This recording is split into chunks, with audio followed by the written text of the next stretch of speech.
The call came at 2:47 p.m. on a Tuesday. I was reviewing acquisition reports for my latest property development when my phone buzzed with an unknown number. "Hello, this is Victoria Manning from Elegant Events Planning," the voice said, dripping with practiced sweetness. "I'm calling regarding the Henderson wedding this Saturday." Henderson. My maiden name. The name I'd left behind 3 years ago when I'd finally had enough of my family's constant dismissal and manipulation. "Yes," I said simply, setting down my pen. "Well, I have some unfortunate news," Victoria continued, her tone shifting to something more dismissive. "You're uninvited from the wedding. Family's orders. I'm sorry, but there's been a change in the guest list." I leaned back in my leather chair, looking out at the Chicago skyline from my corner office on the 47th floor. Through the floor-to-ceiling windows, I could see the construction crews working on the new Anderson Plaza, another addition to my real estate empire that my family knew nothing about. "I understand," I said calmly. "Great. Well, that makes this easier than I thought." Victoria's relief was palpable. "I was told you might make a scene or something. Anyway, have a nice day." The line went dead. I stared at my phone for a moment, then laughed. A genuine, surprised laugh that echoed through my empty office. They'd actually done it. My own sister had uninvited me from her wedding, the wedding that was being held at Grandview Manor, the premier wedding venue in the city. The venue I'd purchased 6 months ago through my holding company, Morrison Properties LLC. My assistant David knocked on the door. "Ms. Anderson? Your 3 p.m. is here." "Cancel it," I said, still smiling. "And get me the file on the Grandview Manor acquisition." 20 minutes later my phone rang again. Same number. "Hello. Ms. Anderson." Victoria's voice was completely different now, high-pitched, panicked. "I am so sorry for the confusion earlier. I had no idea. I mean, we didn't know that you own the entire venue. Please tell me we can work this out. The wedding is tomorrow." I let the silence stretch for a moment, listening to her rapid breathing. "Victoria," I said finally, "I think we need to talk." Yes, absolutely. Can you come in? Or I can come to you. Whatever works best for you, Ms. Anderson. You're the owner, after all, and I am just mortified about this misunderstanding. I'll be there in an hour." Grandview Manor sat on 12 pristine acres in Highland Park, about 30 minutes north of downtown Chicago. I'd fallen in love with the property the moment I saw it, a restored 1920s mansion with manicured gardens, a ballroom that could accommodate 300 guests, and enough smaller rooms for intimate ceremonies. It was the kind of place where Chicago's elite held their most important celebrations. I'd bought it not for sentiment but because it was a smart investment. The venue was booked solid for 2 years in advance, with couples paying anywhere from $50,000 to $200,000 for their dream wedding. What I hadn't expected was for my sister Emma to book it for her wedding to Bradley Ashworth III, heir to a pharmaceutical fortune and, according to my mother, finally someone worthy of the Henderson name. Victoria was waiting for me in the main lobby, practically wringing her hands. She was younger than I'd expected, maybe 28, with perfectly styled blonde hair and a designer suit that probably cost more than most people's rent. "Ms. Anderson," she rushed forward as soon as she saw me. "I cannot apologize enough for what happened on the phone. I had absolutely no idea that you were the owner. Your sister simply told me that you weren't welcome and asked me to handle the situation." "What exactly did Emma tell you about me?" I asked, following her into the main office. Victoria looked uncomfortable. "She said you were the family disappointment, that you dropped out of the family business to pursue some failed startup, and that your presence would be embarrassing for their guests." I almost laughed again. Failed startup. If only they knew. 3 years ago, I had worked for Henderson Financial Group, my father's investment firm. I'd been the dutiful daughter, putting in 60-hour weeks, generating millions in revenue, all while being treated like an intern by my father and older brother Marcus. Every idea I pitched was dismissed, every success I achieved was attributed to someone else, and every mistake, no matter how small, was magnified and used as evidence that I didn't have what it took to be a real Henderson. The breaking point came when I discovered that Marcus had been taking credit for my work on a major municipal bond deal, a deal that earned the firm $12 million in fees. When I confronted my father about it, he told me I was being emotional and should focus on learning from my brother instead of competing with him. So I left. I took my savings, my contacts, and my ideas, and I disappeared from their world entirely. What they didn't know was that I'd been building something much bigger than they could have imagined. Victoria, I said, settling into the chair across from her desk, tell me about tomorrow's wedding. He pulled out a thick folder. It's going to be beautiful. 250 guests, ceremony in the Rose Garden at 4 p.m., cocktail hour on the terrace, reception in the grand ballroom. The Ashworth family spared no expense. This is easily a $180,000 event. And Emma specifically said I wasn't welcome? She was very clear about it. She said, and I quote, "Under no circumstances is my sister to be allowed anywhere near this wedding. She's already embarrassed our family enough, and I won't have her ruining the most important day of my life." I felt something cold settle in my chest. Not anger exactly. More like clarity. Victoria, I need you to call Emma. Tell her there's been a problem with the venue for tomorrow. A problem? But everything's perfect. The flowers are being delivered in the morning, the catering staff is confirmed, the band has already done their sound check.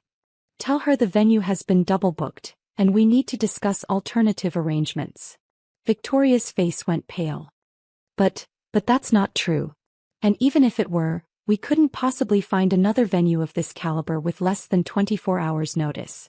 Not for a wedding of this size and importance. I know, I said simply. It took Victoria a moment to understand what I was really asking her to do. When it hit her, her eyes widened. Ms. Anderson, you can't be serious. Make the call. My phone rang 15 minutes later. What do you mean the venue is double booked? Emma's voice was shrill enough that I had to hold the phone away from my ear. Emma, I said calmly. Don't you Emma to me. This is a disaster. Do you have any idea how much money we've spent on this wedding? The flowers alone cost $15,000. And now you're telling me some incompetent wedding planner screwed up the booking. Actually, there wasn't a mistake in the booking. Silence. What do you mean? I mean Victoria called you because I asked her to. You see Emma, I own Grandview Manor. I have for the past 6 months. More silence. That's impossible. You don't have that kind of money. You're barely scraping by with your little computer business. Little computer business. If she only knew. Emma, I want you to listen to me very carefully. You have 2 choices. You can apologize for uninviting me from your wedding, your sister, and we can pretend this conversation never happened. Or you can find somewhere else to get married tomorrow. You're bluffing. This is some kind of sick joke. You probably called pretending to be the venue owner just to mess with me. Check the property records, Emma. Morrison Properties LLC purchased Grandview Manor in April. Morrison Properties is my company. I could hear her breathing heavily. Even if that's true, which I don't believe, you wouldn't actually cancel my wedding. You're not that cruel. You're right, I said. I'm not cruel. I'm just not interested in hosting events for people who consider me an embarrassment to the family. This is insane. I'm calling Dad. He'll straighten this out. Please do. The line went dead. My phone rang again 20 minutes later. This time it was my father. Sophia, what the hell is going on? Emma is hysterical, claiming you own some wedding venue and you're trying to sabotage her wedding. Hi Dad. How have you been? It's been almost 2 years since we last spoke. Don't play games with me. Emma says you're threatening to cancel her wedding venue. I'm not threatening anything. I simply informed her that as the owner of Grandview Manor, I have the right to choose which events I host. Silence. Then, you own Grandview Manor. Among other properties, yes. How? You left Henderson Financial with nothing. You had maybe $50,000 in savings. I had more than savings, Dad. I had 3 years' worth of contacts from working at your firm. I had a deep understanding of Chicago's real estate market from all those municipal bond deals I worked on, the ones Marcus took credit for. And I had something else you never bothered to notice. I had talent. This is ridiculous.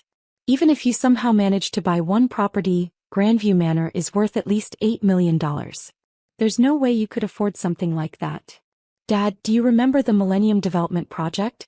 The one where the city needed $200 million in financing for the new cultural district. Of course. That was Marcus's deal. One of his biggest successes. No, Dad. That was my deal. I spent 8 months building the relationship with the city planning committee. I structured the entire financing package. I negotiated the terms with the contractors. Marcus just signed the papers and took the photo for the company newsletter. That's not. And the Patterson Industrial acquisition? The one that earned Henderson Financial a $15 million fee? That was mine too. I identified the company as an acquisition target, I built the financial models, I pitched the deal to Patterson's board. Marcus presented my work and got a promotion. I could hear him breathing heavily. For 3 years I built your business while you and Marcus took all the credit and told me I wasn't smart enough, wasn't aggressive enough, wasn't a real Henderson. So I left and I started over. The difference is, this time I kept the credit for my own work. Even so, one property doesn't make you some kind of real estate mogul.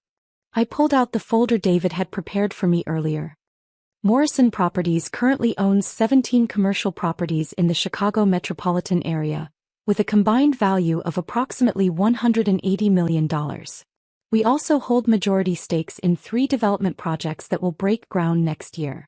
And we're currently in negotiations to acquire the Henderson Financial Group building. The silence stretched so long I thought the call had dropped. Dad, you're trying to buy our building? I already made the offer. Your landlord seemed very interested. Something about Henderson Financial being 3 months behind on rent. Another long silence. What do you want, Sophia? I want my family to treat me with the same respect they show strangers on the street. I want Emma to apologize for uninviting me from her wedding. And I want all of you to stop pretending I'm some kind of failure just because I chose to succeed outside of your little kingdom. And if Emma apologizes, if we acknowledge that we misjudged your situation, then she has a beautiful wedding at one of the most exclusive venues in Chicago, and we all move forward like a real family. And if she doesn't? I looked out the window of the venue office, where a team of gardeners was putting the finishing touches on the rose garden where Emma's ceremony was supposed to take place tomorrow. Then she spends the next 18 hours trying to find somewhere else to get married. This is blackmail. No, Dad. This is business. Something I learned from you, actually. He hung up without saying goodbye. An hour later, Emma called back. Her voice was quieter now, less hysterical. Sophia. Yes. Mom says I should apologize. What do you think? A long pause. I think I don't understand how this happened.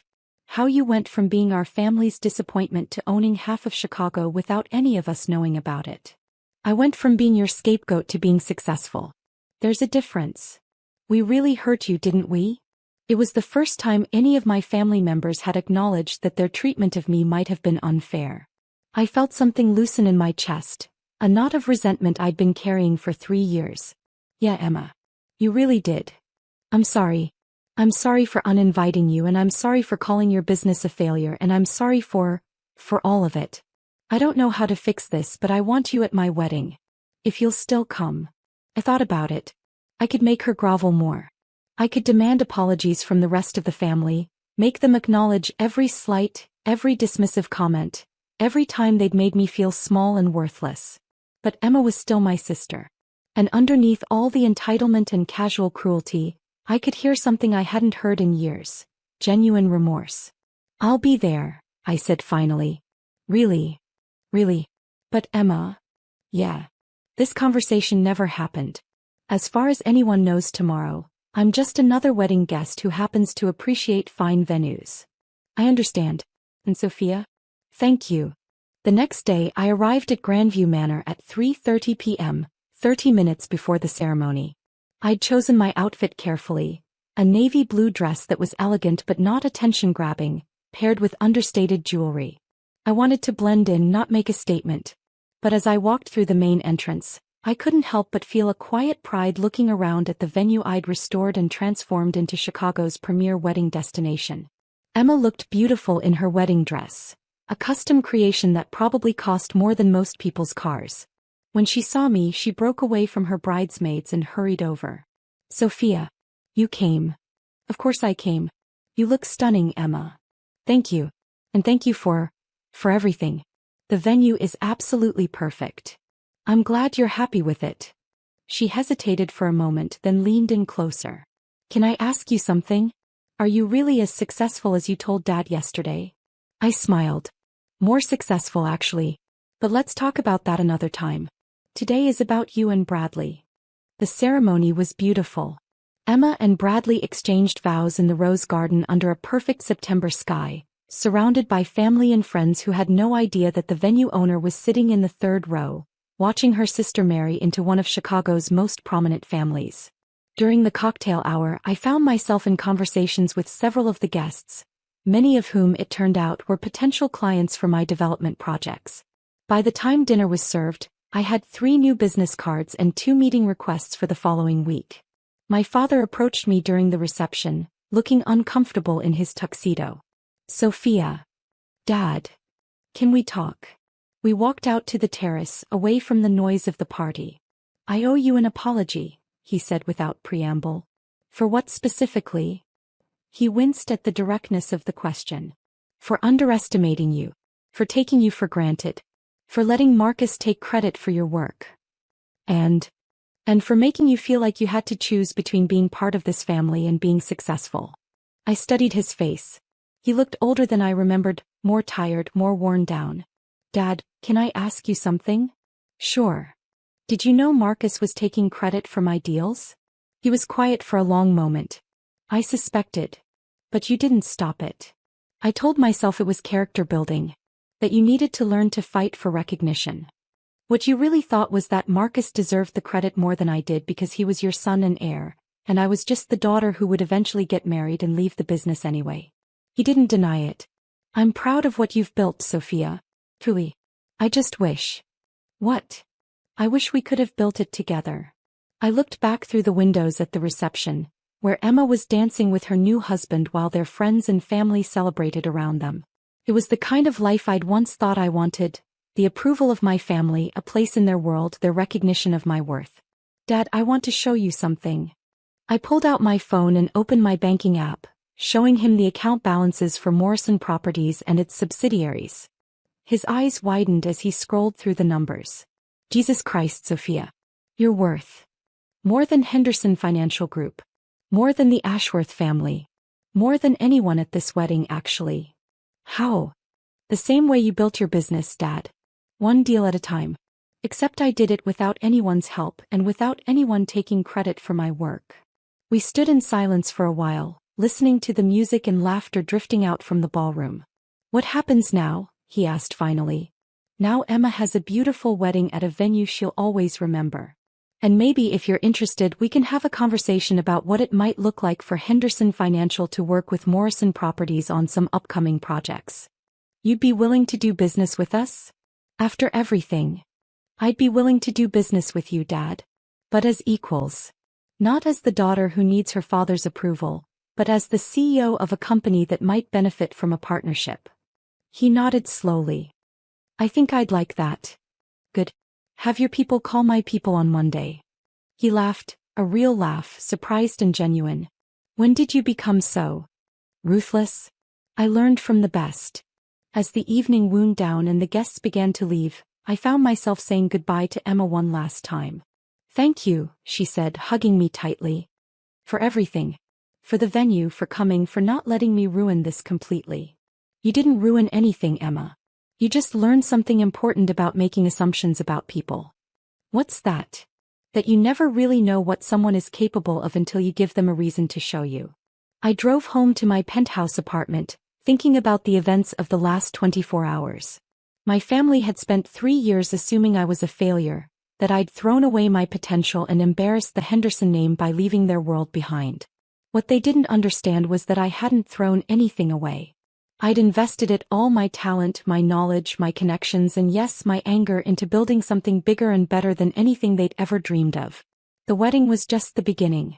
On Monday, I had meetings with 3 major developers, a city planning session for the new cultural district expansion, and a conference call with investors about the Morrison Properties IPO we were planning for next year. But tonight I was just Sophia Anderson, the woman who owned the most beautiful wedding venue in Chicago and who had finally gotten the apology she deserved from the family who had never believed in her. Sometimes the best revenge really is living well. And sometimes, if you're very lucky, it's also the beginning of something better than revenge.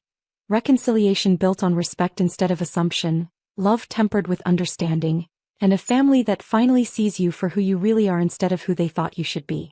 As I fell asleep that night, I smiled thinking about Victoria's panicked phone call earlier that day. She had no idea that her mistake had given me something I didn't even know I wanted. The chance to show my family that the daughter they'd dismissed as a failure had become the woman who could make or break their most important moments with a single phone call.